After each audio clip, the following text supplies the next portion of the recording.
Well, hello there. You're watching All 24 News World News program coming to you live from the capital Algiers. Let's dive into tonight's headlines. Algeria shuts its airspace to Mali starting Monday, rejecting Mali's accusations and voicing concerns over Niger and Burkina Faso's bias.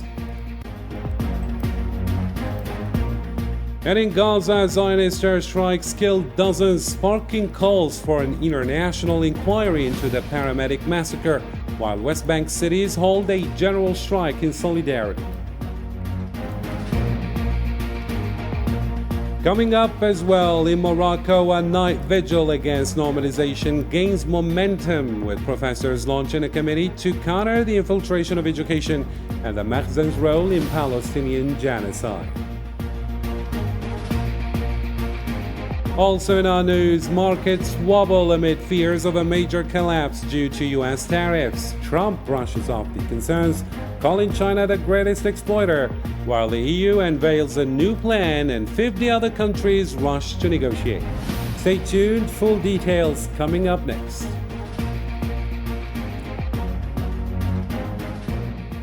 Welcome back. It's great to have you with us tonight. First off in our news, the Algerian Ministry of Defense announced on Monday the closure of its airspace to Mali following repeated violations by Mali of Algerian airspace.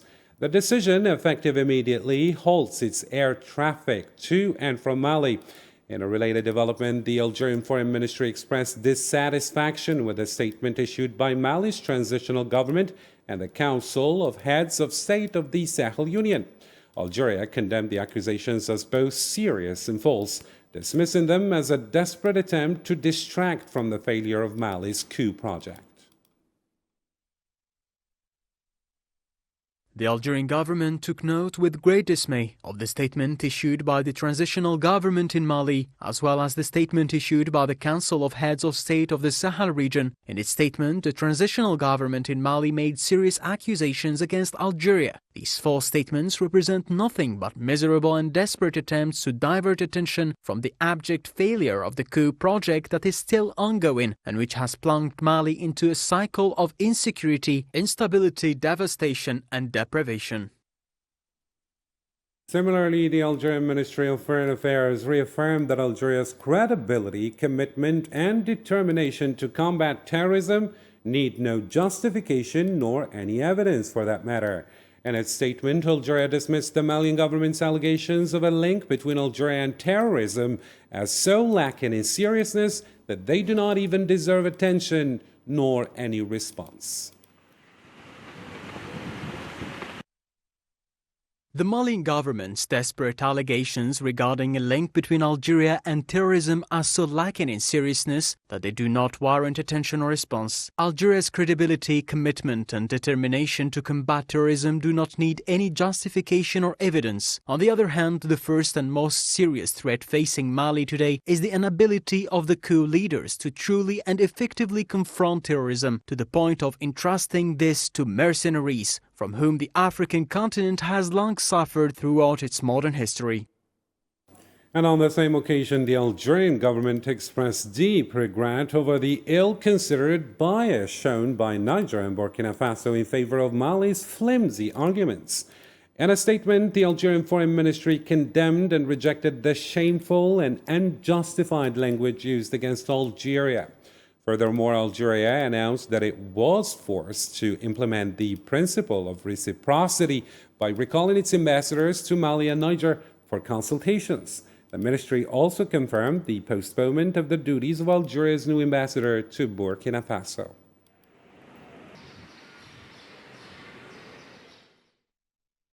On a related note, the Algerian Ministry of Defense emphasized a strong security strategy to combat terrorism, particularly amid the worsening security situation in the Sahel region. In a video posted on its official social media platforms on Monday, the ministry reaffirmed its ongoing efforts to intensify the pressure on remaining terrorist groups and eliminate them with unwavering determination and resolve.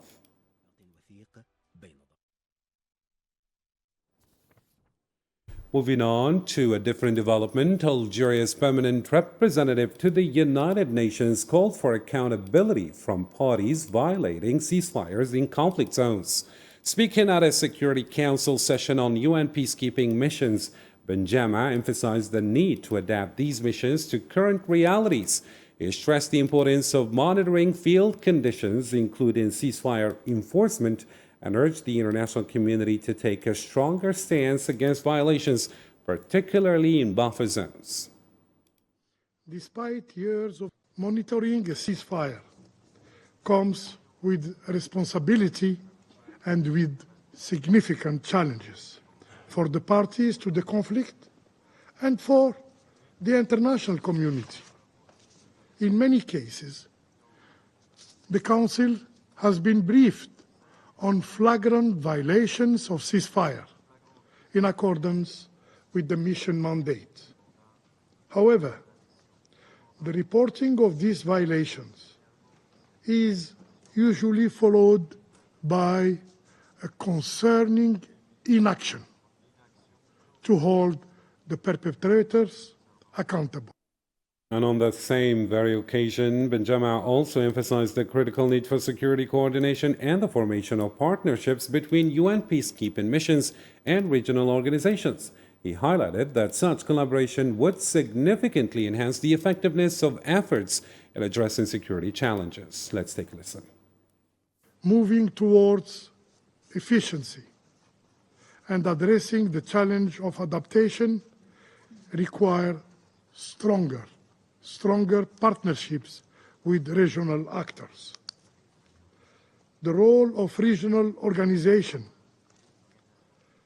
in assisting the UN peace operations to fulfill critical tasks, for instance, ceasefire monitorings, cannot be overemphasized. Moving on to national news now, President of the Republic Abdelmajid Tebboune has ordered a comprehensive review of studies related to the launch of 5G mobile services in Algeria.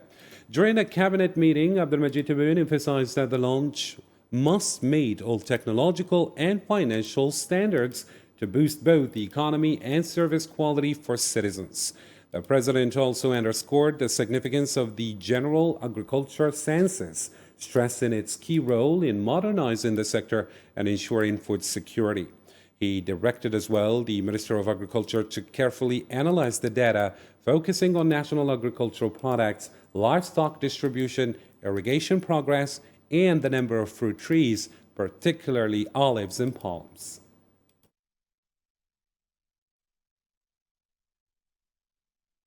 And on Monday, Algeria unveiled its 2029 digital transformation plan, aiming to become a global digital leader. The Connected Algeria event spotlighted the country's advanced infrastructure, innovation, and commitment to digital inclusion. The government emphasized that digital growth is key to boosting the economy, fostering innovation, and reforming policy. The postal and telecommunications sector targets a $30 billion contribution to GDP by 2029. Minister Sid Ali Zarouki outlined a plan focused on strategic investments, public policies, and national efforts to enhance infrastructure, innovation, and skills, guided by a gradual roadmap with clear short and medium-term goals.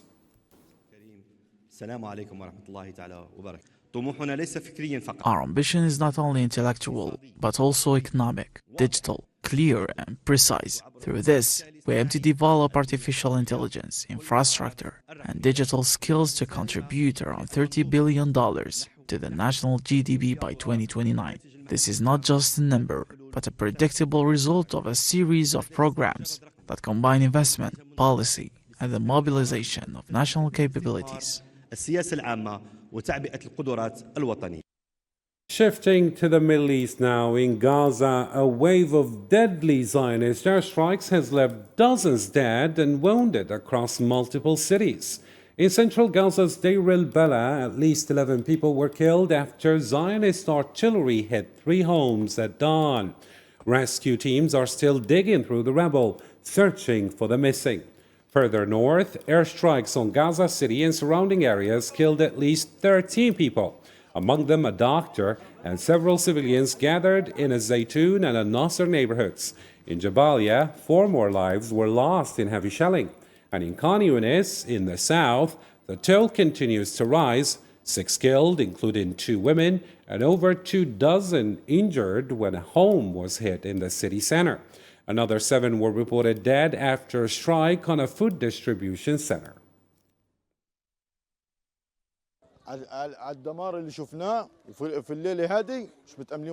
After the destruction we saw this night, we're not hopeful at all. We woke up at 2 a.m. on an earthquake sound. Earthquake in the area, there's still martyrs under the rubble. What do you want us to be? It's a whole complex, it's an earthquake.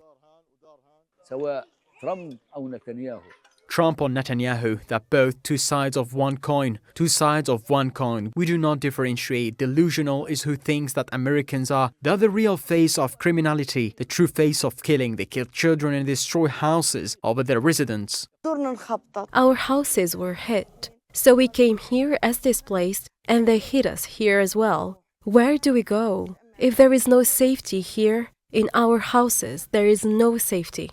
Wherever we go, there is no safety. Where can we go? Tell us, where do we go? Where?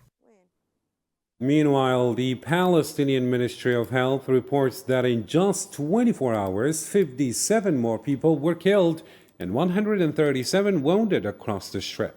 Since March 18th, when the Zionists ramped up their military offensive, at least 1,391 Palestinians have been killed and over 3,400 injured.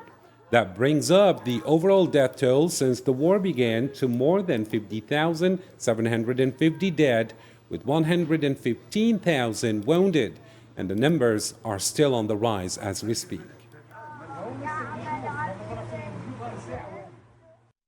In another development, the Palestinian Red Crescent this time is urging an independent international investigation into the deaths of 15 humanitarian workers killed in a Zionist airstrike on ambulances in Rafah last month. Speaking at a press conference in Ramallah, PRCS President Younis El-Khatib demanded the formation of an impartial inquiry into what he described as the deliberate targeting of emergency crews in Gaza. So many questions we are asking. Why they were killed? They were wearing leggings. The lights were on. Why they were killed? Why did you destroy the ambulances after killing them? Why did you try to dig deep and hide the ambulances? Why did you hide the bodies? Why and why? They have to answer for that. This is why an investigation, an independent investigation has been our number one. Still with reactions, this time the German government is demanding a swift investigation into the killing of paramedics and aid workers in Rafah. Foreign Ministry spokesman Stefan Seibert stressed the need to hold those responsible to account after Zionist airstrikes on March 23rd targeted Red Crescent ambulances and civil defense teams, leaving 15 humanitarian workers dead. The video from the weekend is truly horrific, and the appalling accusations must be urgently clarified. There are extremely important questions regarding the actions of the Israeli army. For this reason, it is essential to investigate and hold the perpetrators accountable. Meanwhile, cities across the occupied West Bank came to a standstill Monday in a sweeping general strike, a show of solidarity with Gaza and a rejection of the occupation's ongoing genocidal war, now stretching into its 18th month. The strike swept through Al-Quds, Nablus, and Tulkarm, shattering schools, universities, and both public and private institutions. It came in response to widespread calls from unions, political factions, and grassroots movements demanding global attention and support for Gaza amid this campaign of genocide. Similarly, from Arab capitals to cities across the globe, Monday saw a wave of general strikes and international outcry against the occupation's war on Gaza. The action was part of the global campaign to stop the genocide in Gaza, which urged people worldwide to join in civil disobedience and speak out against the war crimes and ethnic cleansing.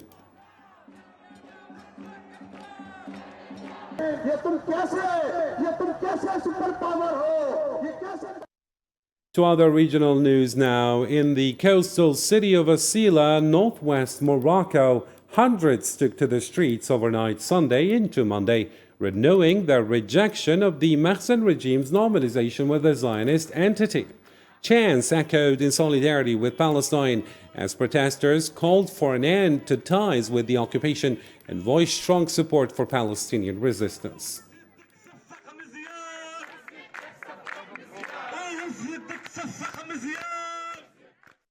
Similarly, on Monday still, a group of Moroccan educators launched a new bloc, Teachers Against Normalization, aiming to block what they call Zionist infiltration into public education. In their founding statement, the group denounced what they described as a growing wave of normalization in the kingdom, especially efforts to influence schools both inside and beyond the classroom.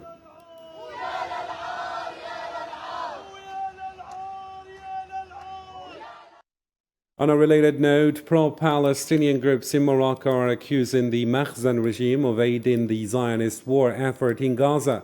According to the local chapter of the boycott, divestment and sanctions movement, the port of Tangier is said to receive ships carrying military hardware, including F-35 fighter jets, bound for the entity. Activists say the weapons are headed to the Nevatim airbase, a key launch site for airstrikes on Gaza, and are calling the move a clear sign of complicity in genocide.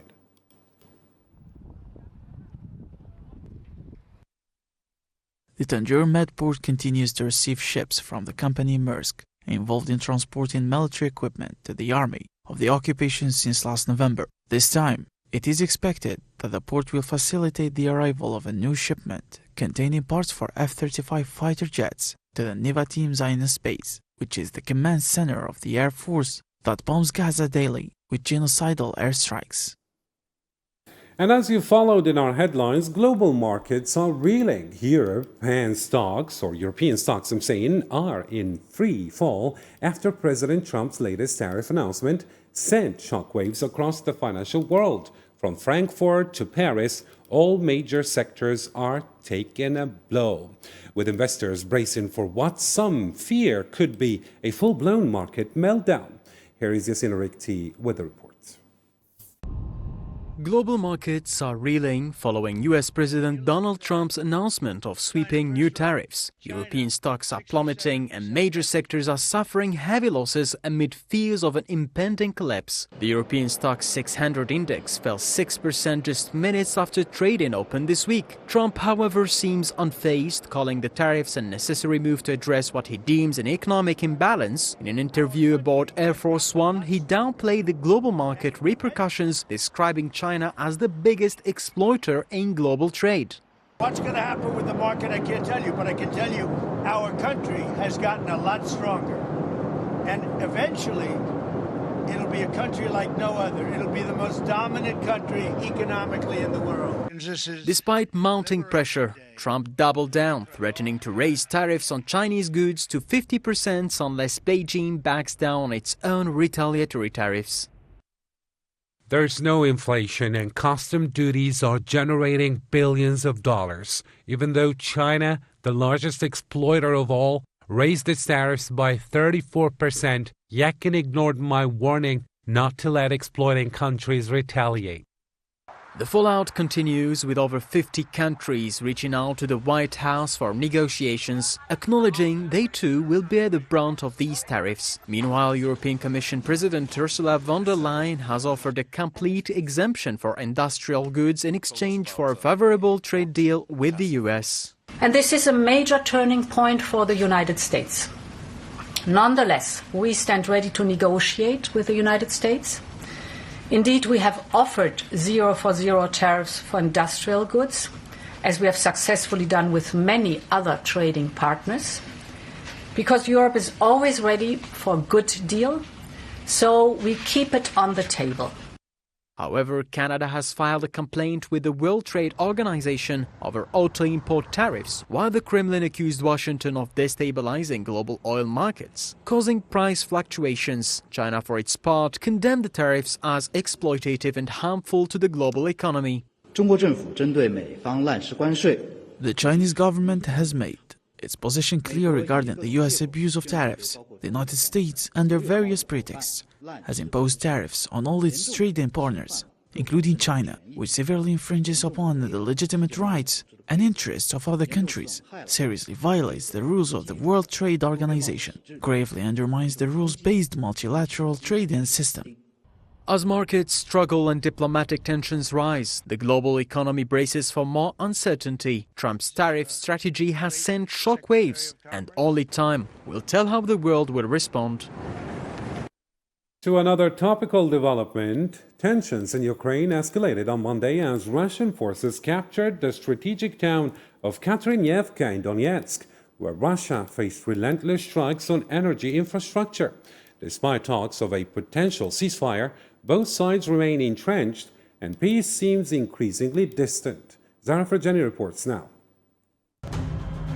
On Monday, the Russian Ministry of Defense confirmed that its forces have seized control of Katerinivka, a strategic town in Donetsk, marking a significant escalation in the ongoing conflict. Russian units have also intensified their assaults on Ukrainian positions across the Kharkiv region, as the battle from dominance in eastern Ukraine continues to intensify. Meanwhile, Russia's use of drones to target energy infrastructure in Ukraine has resulted in widespread power outages. Specifically, 2 power plants in Rostov Oblast were hit, causing severe disruptions. In return, the Russian ministry claims Ukraine has launched 6 attacks on Russian energy facilities within a single day, further exacerbating the already volatile situation. While the violence persists, a flicker of hope for peace emerged as Russian President Vladimir Putin and his spokesperson Dmitry Peskov signaled tentative support for a potential ceasefire. Yet, Peskov stressed that the numerous unresolved issues must first be addressed before any agreement could be reached. Putin supports a ceasefire agreement, but there are still many unresolved issues, particularly related to Kiev's inability to control various extremist groups, which are fueling further militarization in Ukraine.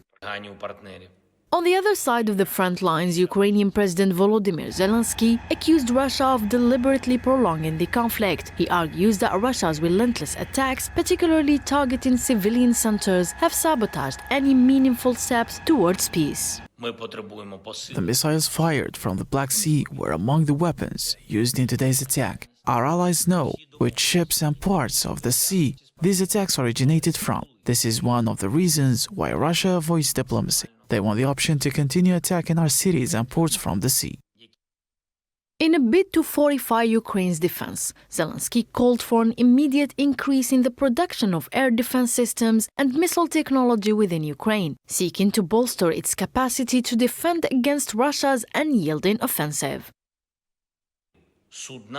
We need to strengthen our air defenses. This is a factual truth. All agreements made with our partners that have not been yet fully executed should be implemented to the fullest extent. Moreover, it's crucial to ramp up production of air defense systems and missiles both in Europe and America.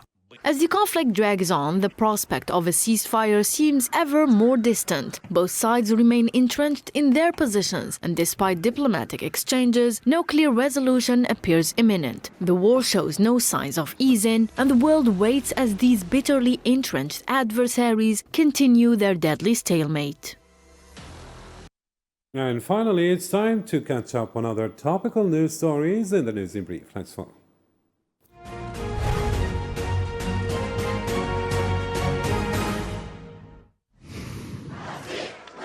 Hundreds of Tunisian students marched in the capital on Monday, demanding a law criminalizing normalization with the entity. The protest, organized by the General Union of Tunisian Students, was part of a global strike in support of Gaza and to condemn the Zionist occupation crimes against Palestinians.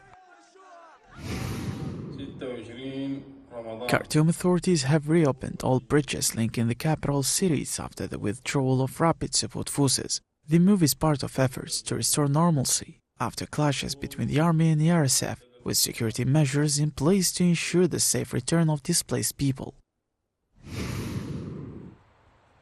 The Kremlin announced Russia's willingness to make every effort to ease tensions between the United States and Iran over Tehran's nuclear program. Kremlin spokesman Dmitry Peskov stated on Monday that Russia is ready to facilitate a diplomatic resolution to the Iranian nuclear issue.